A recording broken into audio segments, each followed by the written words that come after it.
Welcome back. I'm here with Football League editor Pascal Lemaire to talk about Saturday's championship match between the top two in the table, Brighton and Hull. We start with the home side, Pascal. Somewhat surprisingly at this stage of the season, Brighton.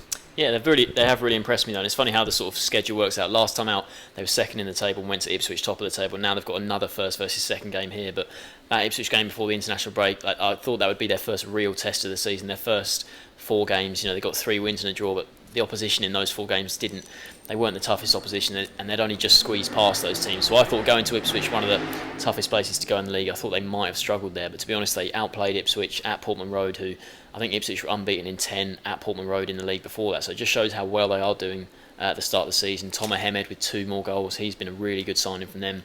Lualua opened the scoring. He then went on to win the Player of the Month award in the Championship. Chris Hughton got the Manager of the Month award, unsurprisingly. But Lualua, he's already got as many goals this season as he did in the whole of last season. So it just shows the improvement he's made. And certainly they didn't seem...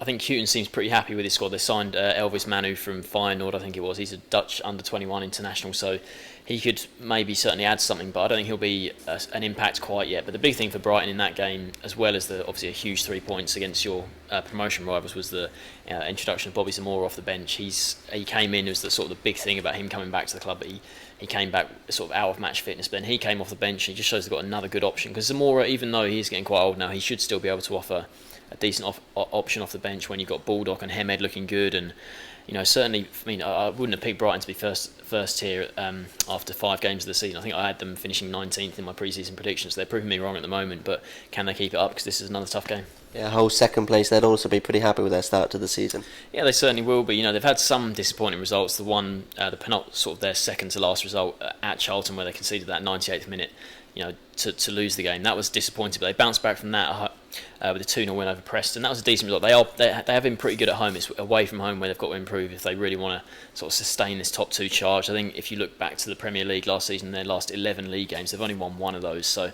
that's where they've got to improve. They did lose Jelavic on deadline day. That is a bit of a loss for them, but then they brought in a direct replacement in Diamande, this Norway international. I don't know too much about him, I have to say, but his scoring record in the Norwegian top flight, he scored 17 in 21 this season in 2015 before coming, so that's a great record for over there. They got Sean Maloney as well from Chicago Fire, so both good players there. And the strike force especially got Chuba Akpom, Diamande now, and Abel Hernandez, who's scored in both of the last games. So only 2 of those are probably going to be able to start, but it's certainly a menacing front line, and they should cause anyone problems. The top of the table clash, which way do you see it going?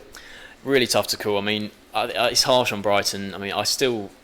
I'd be very surprised if they are top 2 side come the end of the season. I think Hull are a much more likely top 2 candidate when you just look at the quality of their squad from top to bottom. And I think just based on that fact, it's so hard to call them, but I'm just going to side with Hull here 2-1. So Sportsman are going for Hull to edge this one 2-1.